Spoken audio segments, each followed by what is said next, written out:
I am so happy to finally meet Adam Boubede. Did I say that right, Chief?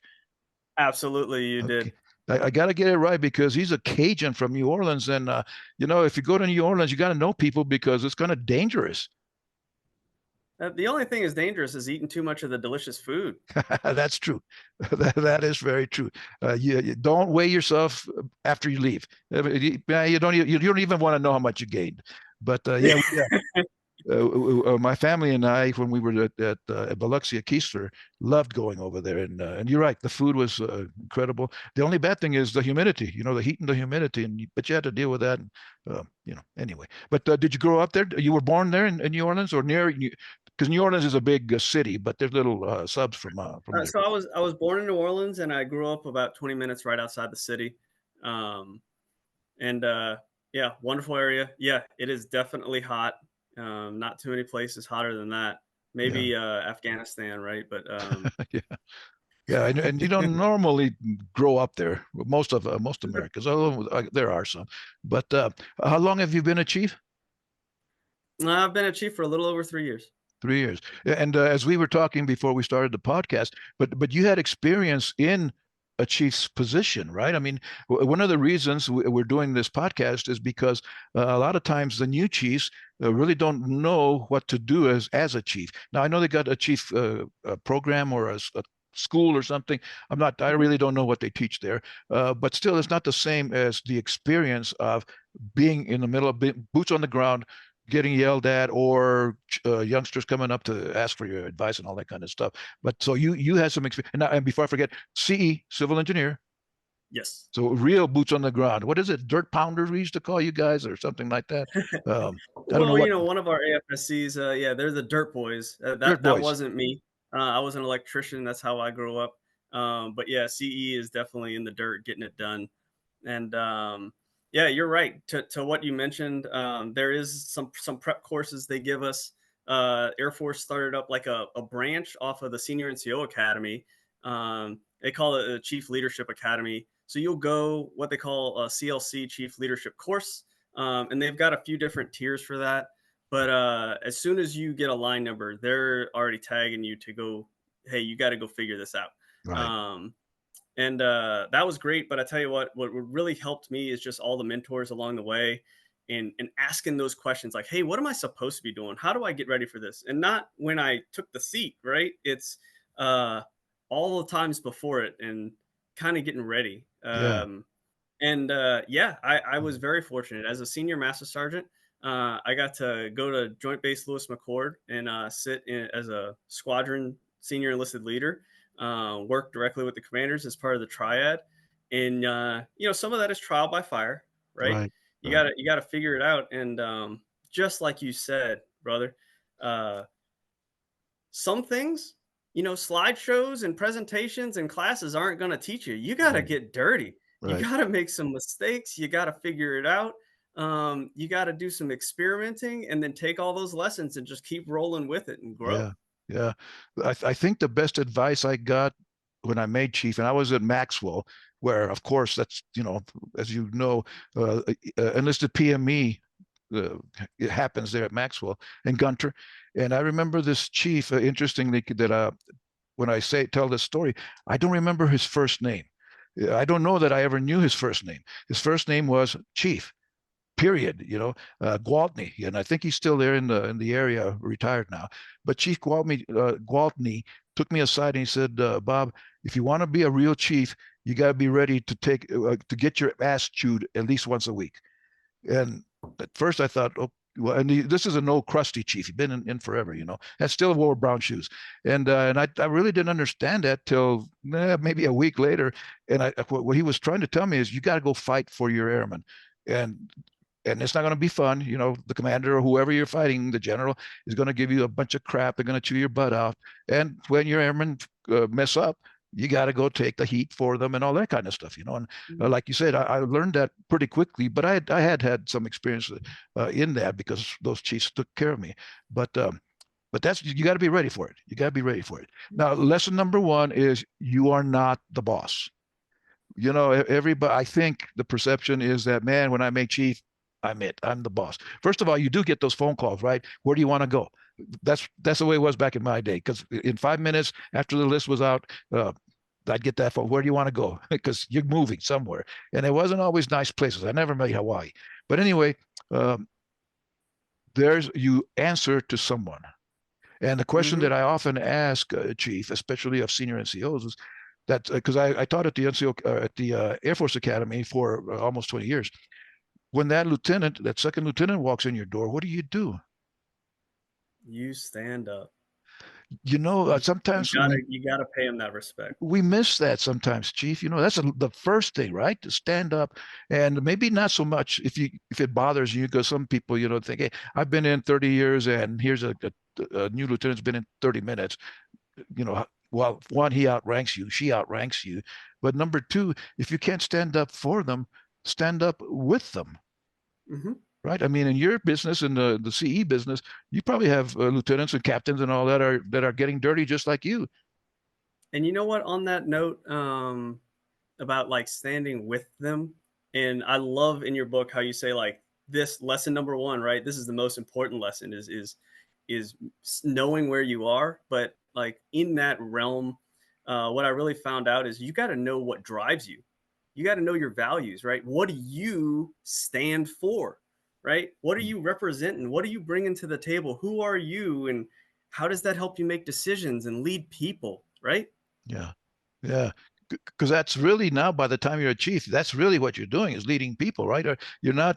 I don't remember that we used to have a little brown book. I think there's still one, but it used to have the break it down into yep. Never Uh, too far. Right. What is it that this tier does? What is it that this tier does? And the top one is you lead people, and and and sometimes even, Chief, you lead the officers, right? I mean, you're Mm-hmm. not in charge of them by any means, but again, that second lieutenant walks in, you stand up for him or her, and I think the second most important thing to do is then guide them. Mm-hmm. I know what they learned at the Air Force Academy. I taught them what they learned at the Air Force Academy to some degree, especially the character part. So I know what they have, but they're not really prepared. They're not prepared. I don't care what anybody says. They're not green. And you're in Germany, is it? You're overseas somewhere right now. Yeah, I'm at Ramstein right now. Ramstein. So, I mean, I remember going out there one time to speak, and it was the comm squadron that had invited me. And there were like 50 second lieutenants in the squadron. And I thought, whoa, what I've never seen other than the academy. I'd never seen so many second lieutenants in one place. But that was the attrition, that's they came in to be Mm-hmm. trained and to become first combat comm, I think is what the squadron at the time. But anyway, if we don't train them, who is going to train them? Right. And I And always said, if you don't catch them early, they're gonna roll these mistakes into later on when they're squadron commanders. well, and I'll tell you at the Air Force Academy, we have cops. We call it the hill where you got to go up to the training area, Mm-hmm. and we have cops at the gates. And I always told them, respect these youngsters. Yeah, they're 18, 19 years old, and they're trying to sow their whatever. And but still, one day they're going to be lieutenants, and I think you've mentioned it before that they're going to be squadron commanders. One day, that captain, I guess, possibly by the time they're squadron commanders, major, they'll walk in and say, "Hey, Chief, I remember you." Mm-hmm. Now, what do they remember? You treated me really badly, or you were great, Chief. You took me under your, and that's what it should be. I think we should take them under our wing, help them to become good officers because they are in command, and Mm-hmm. that's what chiefs should be. Now, the lesson is, Chief, because you've read it. It really is about humility. Mm-hmm. Now, have you been to that chief course at Gunter? Yes. Okay. Do they Mm-hmm. teach humility? Tough. It really is a tough subject to teach, and I think it's impossible to measure. Again, being a character developer instructor for 20 years, I never figured out how do you measure humility, because by definition, the only person who can is me, the person Mm-hmm. themselves. Did I do that humbly or not? And how do we outsiders are trying to measure it because of the actions and all that kind of stuff, but that's not necessarily the way to do it. So as a chief, I think, uh, at least I know I was very humbled to put that last stripe on. I think the greatest thing that really came out of going to that course was getting all these different perspectives and learning from chiefs that have done it, right? Graduated command chiefs that have really put the rubber to the road and they've seen some things, right?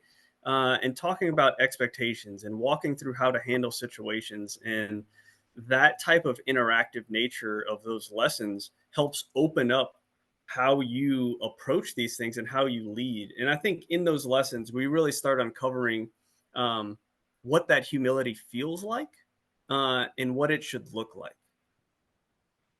And that's really the only way you can teach it is by showing them. As Right. like I always said, as a character instructor, you can't teach this stuff. Yeah, you can. Yeah, you do the what is it? The PowerPoints. The 500 PowerPoints that puts Yeah. everybody to sleep and all. Uh, that doesn't matter. And even if they remember some of it, that's just knowledge. But really, the way they're gonna, it's like parenting. Kids, us, all of us, learn from our parents by watching them. I wrote a Yeah. book several years ago called "What I Learned from Dad Made Me a Better Man," and in the book I mentioned that Dad and I never had sit down talks about I should do this, I should do that, that type of stuff. I just watched him, and he was a great Yeah. man, and that's how we did it. So, okay, Chief, now you got the stripe. Now what? Now, let me ask you, because as we're doing this, we just had the new chief list a couple of months ago. So, do you have Mhm. some new ones in your squadron? Uh, yeah, we did, but they PCS'd out. So unfortunately, we don't get to celebrate them sewing on the stripe right here in person. Yeah, Uh, but right before they headed out the door, we got to surprise them and say, "Hey, congratulations! Your name's on the list." And oh yeah, by the way, uh, you're almost late to get on your plane to go fly to Korea. So yeah, it was an amazing opportunity to do right there at the goal line. But yeah, yeah, yeah. Well, especially centered on that lesson number one, you're not the boss. What's your best advice for a new chief? Because then yeah, those senior master sergeants got selected, they made chief, but there's someone else coming up, right? You have some master sergeants that you expect to be chiefs, which is now that. And by the way, if you want to read the book, you can get it on Amazon. But it's probably too late. Well, it's not never too late to learn. But the best time to read that book to start practicing that stuff is as a master sergeant or a senior master sergeant. So as you right. said, by the time you get to be a senior, you're already doing it. When you're a chief, you're in. Yeah, it's And too then, and late, and then it all you got to doesn't do is pay matter. the chief's dues. Yeah, that cheese group will come after you. Yeah, they will. Um, but besides some of the things that we kind of already talked about, if I had to pick out a top lesson to give a new chief was move your ego out of the way, right? Yeah, you made it, and it doesn't matter if you've had chief on for a day or 10 years. No one who sees it cares, right? They're going to see you wearing that stripe and they're going to go, "Hey, Chief, you got a minute?" Or, Yes, "Hey, yes, Chief, I got something for you." Or, "Hey, Chief, I need your help." And like you said before, that's your first name now, right? Your first name is Chief, and they're going to treat you that way. And you need to hold that up, but also keep your own ego in check, right? You, being that subject matter expert and doing all those things that you were good at might have got you there, but it's not what your job is now, right? You're not the expert anymore. You need to learn to trust your teams. You need to build those relationships and just open your mind and get out of your own ways so that you can help them do awesome things. one of the lessons in the book, Chief, is you don't know everything. And Right. I think that's the second one. Chief Joe Bogdan is going to talk about that one. But and especially now, you can't, I don't think, possibly know everything. There is just incredible amount of information going around. But as we talk about that lesson, you don't have to know everything, but you need to know everyone. Again, having that relationship. And I'll tell you that as a chief, and still it happens, I get phone calls and I need help. I don't know how to do this. I can't get to this, blah, blah, blah. And 99% of the time, I have no idea how to do it, but I know someone who Hmm. does. And that phone. Nah, do you know what a phone is, Chief? Back in the day, used to have a cord that connected it to the Uh-huh. wall, and the comm guys would come fix it every other day because it'd go down. But nowadays you don't do that anymore. But the Rolodex, I don't. You Yeah. probably know that term, the Rolodex. I mean, all of us, I think, had one where we kept the numbers of the Yeah. CE, Boubede, Sanchez, all of those guys, because I think I wrote it in the book. I remember one time I was a senior list advisor at Fairchild, and I remember getting a call from an irate spouse. She was pissed, Mm. man. Man, it was one of those you don't want to have the phone in your ear because Yeah. she's yelling at you. And once I calmed her down, I asked her, what can I help you with? She says base commander, I think this was the term at the time, gave me a ticket. I live on base, and he gave me a ticket because my yard is messed up, and and all that, and I can't fix it because I got 4 kids, and my husband is deployed. I think CE, because the CE guys always were deployed, and I can't fix it, and how dare he? And my kids are freezing, and blah blah blah. I say, whoa, whoa, whoa, whoa, what? My kids are Mm. freezing, but wait a minute, they're freezing? How are they freezing? Well, we don't have gas. There's no heat in the house. Mm. Oh my God, how could that happen? And she says, I don't know, but there's no gas. Have you called anyone? I don't know who to call.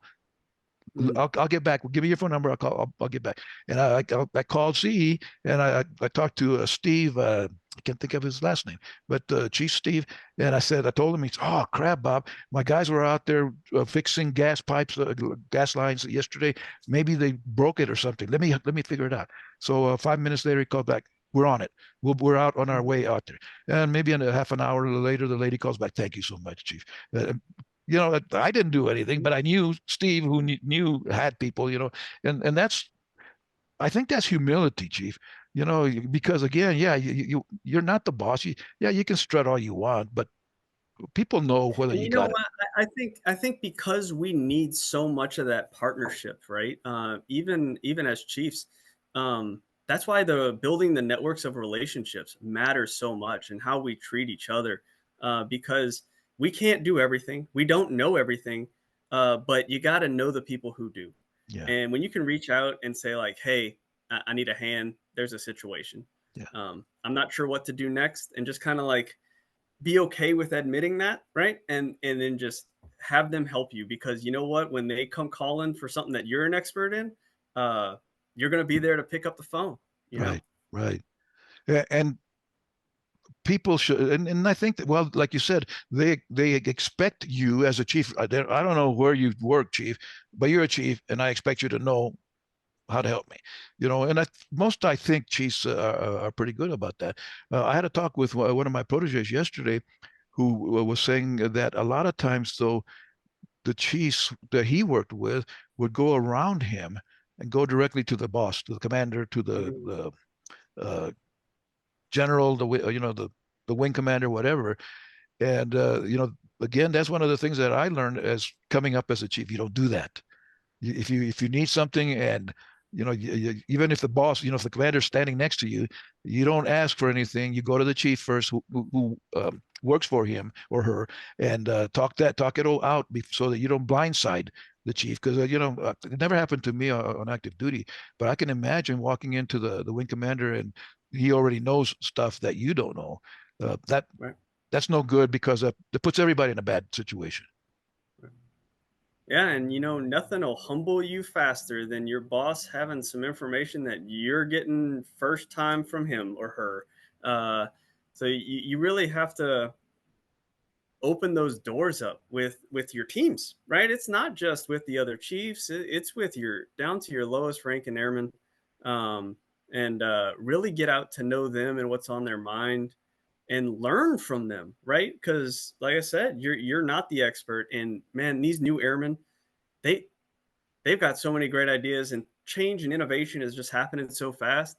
You go down and talk to them on their ideas on what they can do, and it's real easy to just like, I don't think that would work, or based on what I've seen, it's like, yeah, well, that information's 10, 20 years old anyway. Yeah, So let them go, right? Just stay curious, keep yeah. asking them questions, and learn their perspectives, and roll that into your own toolbox. Yeah, yeah, yeah. Although we have to be careful, I think, that they don't believe that you just accepted their suggestion. You know, Mm, I worked for a genius. He was a genius, and he was just he loved people. And the airmen would go in to talk to him. He's a full bird. They go talk to him, and he would, in just off the top of his head, he would say, "Oh, great idea." Then they'd come over to my office and they'd say, Chief, the colonel's just said we're going to do this. Whoa, whoa, whoa, wait a minute. Wait a minute. Let me talk to the colonel because it's illegal, you know? And, uh, and when I talked to the colonel, he'd say, no, no, I didn't mean that. I know, sir, but you said great idea. They accepted it as we're doing it. So be right. careful. And I think chiefs too have to, Right. Or yeah, let's, I've had to be very careful about how I speak to people, right? Because they'll come up and say something like, "Man, that sounds really cool," and then next thing you come back to the office and you're like, "Why are all the walls yellow?" Well, you we thought you said that you liked the idea, and it's like, "Oh, okay." yeah, Uh, yeah. The, they will hear what they want to hear. Yeah, all of us yeah. do the same thing. All of us do the same thing. So uh, now is being a CE chief. Well, let me ask you this, Chief, and be honest with me. I've had this discussion with other chiefs. You know, you're on an airplane, you sit next to someone, and you ask him or her what they do. They some people will say, "I'm a Marine." Mhm. Okay, and then they'll go on and explain what they do and all that kind of stuff. But a lot of times, and I don't know, I don't hang out much with the Army, but a lot of times airmen will say, I'm a CE guy." Mhm. Well, no, Chief, like you've been getting to this. You may be working in CE right now, but you're a chief first, or that's my perspective. You're a chief first. I don't know. I did 5 different jobs as a chief. Uh, I couldn't keep a job. Get fired. Hey, and that's what you have to do sometimes is get fired to take care of the troops. Okay, that's what it takes. I'm gonna do it.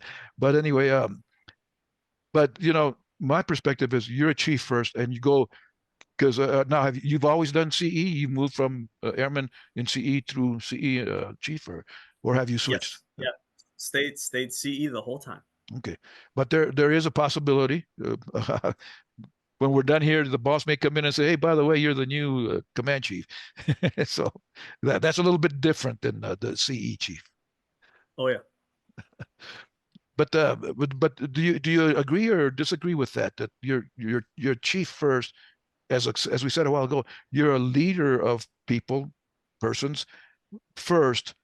The job is, and some of the positions that I held as a chief, that was not my job. I didn't know any. I was the deputy director for family support at Ramstein. I don't know if it's in the same building anymore, but I had never done it. I didn't know much other than I had uh, uh, been a first sergeant for a while, so I knew about taking care of people in that realm. Mhm. But here I am in family support, all of a sudden doing something totally different.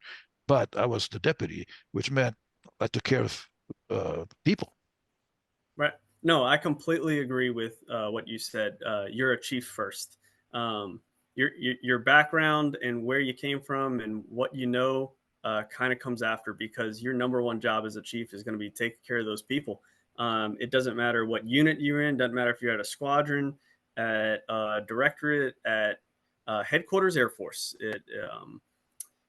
Your job is the people. You hold a special title. You hold a special place as that top 1%, and people are going to see you as that before they see anything else that you have. Yeah, Those yeah, stripes walk in the door long before you do. yeah.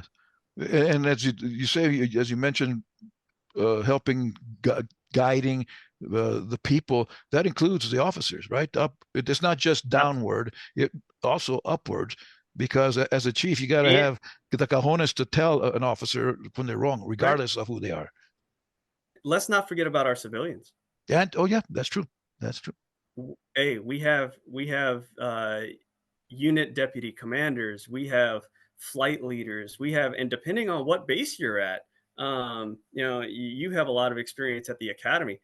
There's a lot of civilians there, and they need the guidance too, and they're going to come to you with the problems and the issues and the questions, and they're going to want to know because you've got some. They're going to know you're a chief, whether you're wearing it or you're retired. Yeah, yeah. And like you said a while ago, you have to develop those relationships from at the get go. You Hmm. know, I worked with a lot of civilians at the academy, and I quote civilian. I don't think you can count me as a civilian. I don't know the lingo, but a lot of times it was like we had to. I had to work on a relationship to tell a person who had been a civilian all their life, look, yeah, I'm a retired chief, but I'm here to work with you. I'm not. There is no battle. It's like I tell a lot of the grads from the academy, there is no battle between the enlisted and the officers. We're Hmm. here to help you. We're going to take care of you. We're going to guide you. So listen to us, and especially the chiefs. Because we are to some degree. We like our areas and our areas of responsibility, especially if you're an expert of some sort. But at the same time, I think that's a great lesson. And I think it goes back to humility. We Hmm. have to be humble enough to say, yeah, I'm wearing all of these stripes and I've got all this responsibility, but my real job is to make everything work, Yeah. not just to be, uh, coddle anybody, but to make it work. And one of the words that I often use is respectfully. Hmm. We can respect others and disagree. Stephen Covey used to say we can agree to disagree agreeably. Yeah, we can do that, but we're going to get it done too anyway. So, uh, Yeah. got a few minutes left, Chief. What you mentioned some best advice, but okay, here I am, brand new Chief. Bob Hoskins just walked in the door. I have no idea what to do, Chief. Help me. What do I do? Take you to lunch first, right? uh, yeah, and when you're starting to build those relationships, like we kind of already talked about, you have to find a way to establish those trusting bonds with those that you serve, not only up and out, but down. And in what my experience, the best way to do that is number one, to get out there and get to know them. Know your airmen, know what they care about, know what motivates them, know what they're afraid of, right? And on top of that, don't expect them to come to you and say, like, you guys need to trust me, right? You need to trust them first. Really, Right, that's what I learned is put it out there. You be the one that builds the bridge to go to them. Don't wait for them to come to you. right. And then when you have that humility, right? That vulnerability to go, hey, here is who I am. Here's what I stand for. Here's what I'm here to do for you. Uh, that starts opening the doors rather than waiting for them to come find you, right? Like one of the things that I really learned early on, one of the very first command chiefs that I happened to meet back when I was at Holloman Air Force Base, he had a big single stripe on the wall. Of all the stripes, he only had the airman stripe. It wasn't airman first class, it wasn't senior airman, and it wasn't like the whole list like you see at a PME center, right, where all the stripes are up there. And I couldn't help it. I had to ask him, "Hey, why just the one?" And he said, "Well, that's so I remember who I come to work for every day." Mm, And that was a huge lesson in servant leadership that I kept with me, and I still ring true to it. That like I'm yeah, here to serve them. The only reason that I have a job is because they're here, and they need help. So, yeah, uh, yeah, that's yeah. that's kind of where I would have somebody start if they Yes, ask me. yeah. Your sense of purpose. Yeah, Yeah, yeah. Well, no, that wasn't Top. Yeah, was it? no, No, okay. Tap, I don't know. He was the command chief down there for a while. He used that to. was uh, that was Bruce Barton. Okay, I don't think I know him, but Tap used to, and he made chief pretty quickly, and he was one of the first recipients of my book, as a matter of fact. But he used always sign, and again, he was a chief for a while and command chief and everything. He'd always sign Airman Tapia, and I thought, yeah, that Good. that at least reminds you that's where we started. That's who you serve, and it's a cycle. It goes back. That's where you started, and now you're serving them. So uh, it's just what is it? The cycle of life. I think there's a movie with that or something like that. But anyway, has to do with animals and in the jungle, because it is a jungle sometimes out there. Uh, Yeah. thank you so much, Chief, for taking the time. I know you're a busy man, and I know I've been at Ramstein. We were there 6.5 years, so you got a huge area to take care of. So best of luck with that and with your troops, because you have several hundred, I think, in CE there, don't you? The number is not important. Yeah, as long as they get the job done, right? Oh, and there's plenty of jobs to get done. Indeed. Indeed. Well, again, thank you so much, and best of luck. Chief Adam Boubede. You got it I right, got, and thank man, you so much for the invite, and I love all your books. They're fantastic. If anybody's looking for advice, start with those. thank you. I appreciate it. You know, what's funny is when I do all of these things like this one, this podcast, I got to read them. Sometimes I wrote that crap, and most of the time it's not. Most of the time it's not. But anyway, that's what you got to do. Thank you. God bless you, and go Air Force. Hell yeah.